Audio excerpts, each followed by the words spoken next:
Pastor, nos entraron dos preguntas acerca del Espíritu Santo. Una, María desde Venezuela nos pregunta que si usted cree en el Espíritu Santo, y desde Dominicana nos pregunta que cómo alguien que está bautizado en agua puede ser bautizado en el Espíritu. Bueno, si no creyera en el Espíritu Santo no sería cristiano, porque la palabra cristiano viene de dos raíces: Christos, que es ungido, y anos, que es pequeño. Entonces, ¿quién es un cristiano? No es el que es católico, no es el que es bautista, no es el que pertenece a una iglesia carismática, una iglesia presbiteriana. Cristiano es una persona que tiene la presencia del Espíritu Santo. Dice Primera de Juan, en su primera carta, Juan, capítulo 3, y vosotros tenéis la unción del Santo. Si no tenemos al Espíritu Santo, es imposible ser cristianos, porque es el Espíritu Santo el que nos regenera, el que nos provoca el nuevo nacimiento, el que nos abre el entendimiento para conocer a Dios. Entonces es importante que entendamos que una cosa es el bautismo en agua y otra cosa es el bautismo en el Espíritu Santo. El bautismo en agua es una representación de lo que ya hiciste en el pasado. Cuando vamos al agua y nos sumergimos, estamos representando que ya morimos con Cristo, Romanos 6, del 1 al 4. Cuando nos sacan del agua, estamos representando que hemos resucitado a una vida nueva ante testigos. Es importante el bautismo ante testigos, porque precisamente ya demostramos que no nos avergonzamos seguir a Cristo y que hemos decidido ponernos en el uniforme, espiritualmente hablando, de que ahora somos soldados del Señor. Pero el bautismo del Espíritu Santo se lleva a cabo en el momento de la salvación, no después. Dice Romanos capítulo 6, ¿no sabéis que todos los que hemos sido bautizados en Cristo? La palabra bautismo significa amalgamado, identificado. Todos los que hemos sido unidos, amalgamados, identificados en Cristo, hemos sido bautizados en su muerte. La pregunta es muy sencilla: ¿a qué bautizo se refiere Cristo? No se refiere aquí al bautismo en agua, porque veamos que todos los verbos están en pasado. Fuimos bautizados en su muerte, sepultados con él para muerte por el bautismo. ¿Qué bautismo? No es el bautismo en agua. El bautismo en agua es una representación de lo que ya hiciste en el pasado. Entonces Romanos 6, del 1 al 4, nos habla claramente qué es el bautismo del Espíritu Santo.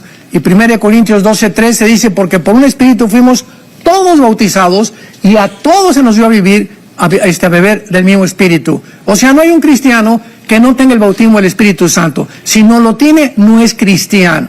Así que cuando dicen después de cristianos, pasen los que no han recibido el bautismo del Espíritu Santo, se está invitando a personas que ni siquiera son cristianas. Porque cuando somos cristianos, somos nacidos nuevos, regenerados, ungidos y bautizados en el cuerpo de Cristo. Y esto es una vez para siempre. O sea, a un cristiano no le falta nada. No hay cristianos de que tienen un bautismo y otros que no lo tienen. Si no lo tienes, no eres cristiano. O sea, o lo tienes y tienes todo el paquete completo, como dice Colosenses 2, estamos completos en Cristo, o naciste chueco, naciste manco, naciste cojo. Porque si dices que te falta algo y puedes ser cristiano, entonces tu nuevo nacimiento nació completamente defectuoso. Y cuando los pentecostales casi siempre se refieren a lo que pasó en el libro de Hechos, y cuando fueron las llamas de fuego, etcétera, cuando hablaron en diferentes lenguas, eso tal vez se puede ver como una experiencia separada, a pesar de que ellos ya creían en Jesús y ya eran cristianos. ¿Cómo se interpreta eso para nosotros hoy? Bueno, recordemos algo muy importante. El libro de los Hechos no es un libro doctrinal, esto es básico. No es un libro, repito, doctrinal. Es un libro que registra la historia del cambio entre el judaísmo y el cristianismo. El libro de los Hechos nos narra un grupo de apóstoles de Cristo que no sabían que también el Espíritu Santo lo iban a recibir los gentiles, y hubo una disensión entre ellos. Se tuvieron que llegar a un acuerdo hasta Hechos capítulo 15, donde Pedro y Santiago presidieron la reunión para aclarar de que el Espíritu Santo no solamente era para los judíos, sino también para los cristianos. Entonces el libro de los Hechos es un libro en transición, donde el judaísmo comienzan a entender qué es el cristianismo, y los apóstoles se dan cuenta que los gentiles también son participantes, Efesios capítulo 2, del cuerpo de Cristo. La iglesia es un misterio que estaba escondido en el Antiguo Testamento y es explicada en las cartas de los apóstoles. Entonces, las cartas de los apóstoles, 1 Corintios, 2 Corintios, Romanos, Gálatas, Filipenses, explican lo que pasó en el libro de los Hechos. Entonces, si no tenemos palabra con palabra y no reunimos todo lo que nos falta y de las epístolas entendemos lo que quiso decir Pablo, vamos a comenzar a enseñar cosas que están completamente fuera de su contexto. Entonces, en Hechos 2 cayó el Espíritu Santo, fueron bautizados todos con el Espíritu Santo, y lo dice, espérense hasta que reciban el bautismo del Espíritu Santo, y recibieron todo el bautismo del Espíritu Santo, y hablaron en idiomas, dice la Biblia, ¿verdad? Glosa en el griego, que nadie conocía, y todos entendían el lenguaje en que estaban hablando. Y por eso en el Nuevo Testamento, en 1 Corintios 14, se explica, por favor, les dice Pablo a los Corintios, que es la iglesia más carnal de todo el Nuevo Testamento, no hablen en lenguas en la iglesia. Y si hay alguno que hable en lenguas, vamos a poner condiciones, que sea 1 o 2 a lo máximo, o 3, y con un intérprete. Y si no hay un intérprete, no hablas en lenguas.